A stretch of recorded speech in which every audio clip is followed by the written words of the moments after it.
Hello friends, welcome to Smile Talk paramedical channel. Friends, ಇವತ್ತು ಕೂಡ ಯಾವುದೇ ಥರದಂತಹ ಒಂದು ಫಸ್ಟ್ ಇಯರ್ ಮತ್ತು ಸೆಕೆಂಡ್ ರಿಸಲ್ಟ್ಸ್ ಅಪ್ಡೇಟ್ ಆಗಿಲ್ಲ. ನಿನ್ನೆ ನಾನು ನಿಮ್ಗೆ ಹೇಳಿದ್ದೆ ಏನಂದರೆ, ನಾಳೆಗೆ ಏನಾದರೂ ಇನ್ಫಾರ್ಮೇಷನ್ ಸಿಕ್ಕರೆ ಡೆಫಿನೆಟಾಗಿ ಈವ್ನಿಂಗ್ ತನಕ ನಾನು ಶೇರ್ ಮಾಡ್ತೀನಿ ಅಂತ. ಬಟ್ ಒಂದು ಇನ್ಫಾರ್ಮೇಷನ್ ಸಿಕ್ಕಿದ್ದೇನಂತಂದರೆ, ಇನ್ನೊಂದು 2 ಡೇಸ್ ತನಕ ಯಾವುದೇ ಥರದಂಥ ಒಂದು ರಿಸಲ್ಟ್ ಅನೌನ್ಸ್ಮೆಂಟ್ ಆಗುವಂಥ ಸಾಧ್ಯತೆ ಇಲ್ಲ ಅಂತ ನನಗೆ ಇನ್ಫಾರ್ಮೇಷನ್ ಬಂದಿರೋದು. ಬಟ್ ಯಾವುದಕ್ಕೂ ಕೂಡ ನಿಮ್ಗೆ ಎನಿ ಟೈಮ್ ರಿಸಲ್ಟ್ ಅನೌನ್ಸ್ಮೆಂಟ್ ಕೂಡ ಆಗ್ಬೋದು. ಯಾಕಂತಂದರೆ ಪರ್ಫೆಕ್ಟಾಗಿ ಡೇಟ್ಗಳನ್ನು ಕೂಡ ಇಲ್ಲಿ ಅನೌನ್ಸ್ಮೆಂಟ್ ಮಾಡಿಲ್ಲ. ಆಮೇಲೆ ಪರ್ಫೆಕ್ಟಾಗಿ ಡೇಟನ್ನು ಕೂಡ ಯಾರೂ ಹೇಳ್ತಾ ಇಲ್ಲ.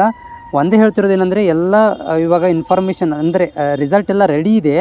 ಆದರೆ ನಾವು ಅದನ್ನು ಇದನ್ನಂದರೆ ವೆಬ್ಸೈಟಲ್ಲಿ ಅಪ್ಡೇಟ್ ಮಾಡೋದು ಒಂದೇ ಬಾಕಿ. ರಿಸಲ್ಟ್ ಎನಿ ಟೈಮ್ ಕೂಡ ಆಗ್ಬೋದು, ಇವತ್ತದು ನಾಳೆ ಆಗ್ಬೋದು. ಈ ರೀತಿಯಾಗಿ ಒಂದು ಅಡ್ಡಗೋಡೆ ಮೇಲೆ ದೀಪ ಇಟ್ಟಂಗೆ ಹೇಳ್ತಾ ಇರೋದು ಇನ್ಫಾರ್ಮೇಷನ್ಸ್. ಪರ್ಫೆಕ್ಟಾಗಿ ನನಗೂ ಕೂಡ ಡೇಟ್ ಗೊತ್ತಿಲ್ಲ. ಈ ಒಂದು ಕೂಡ ಬೋರ್ಡ್ನವ್ರು ಕೇಳಿದ್ರು ಕೂಡ ಅವ್ರು ಹೇಳ್ತಿರೋದು ಬರುತ್ತೆ, ವೇಟ್ ಮಾಡಿ ಅಂತ ಅಷ್ಟೇ ಹೇಳ್ತಾ ಇದ್ದಾರೆ. ಆದರೆ ನನ್ನ ಒಂದು ಎಕ್ಸ್ಪೀರಿಯನ್ಸ್ ಪ್ರಕಾರ ಹೇಳ್ಬೋದು, ಸಂಡೇ ತನಕನೂ ರಿಸಲ್ಟ್ ಬರೋದು ಡೌಟ್ ಇದೆ. ಇನ್ ಕೇಸ್ ಆಫ್ ಸಂಡೇ ಒಳಗಡೆ ಏನಾದರೂ ಬಂದರೂ ಕೂಡ ನಾನು ಎನಿ ಟೈಮ್ ವೆಬ್ಸೈಟಲ್ಲಿ ಅಪ್ಡೇಟ್ ನೋಡ್ತಾನೆ ಇರ್ತೀನಿ. ಡೆಫಿನೆಟಾಗಿ ಅದೇನಾದ್ರು ಗೊತ್ತಾದರೆ ನಾನು ನಿಮಗೆ ಶೇರು ಕೂಡ ಮಾಡ್ತೀನಿ ವಿಡಿಯೋ ಮುಖಾಂತರ. ಬಟ್ ಸಂಡೇ ತನಕನೂ ಕೂಡ ಒಂದು 80% ಸಂಡೇ ತನಕ ರಿಸಲ್ಟ್ ಬರೋದಿಲ್ಲ. ಸಂಡೇ ತನಕನೂ ಆಗದೇ ಇರ್ಬೋದು. ಸಂಡೇ ನಂತರ ಏನಾದರೂ ಒಂದು ಅಪ್ಡೇಟ್ ಆಗ್ಬೋದು. ಅಲ್ಲಿ ತನಕ ನಾವು ಕಾಯಬೇಕಾಗತ್ತೆ.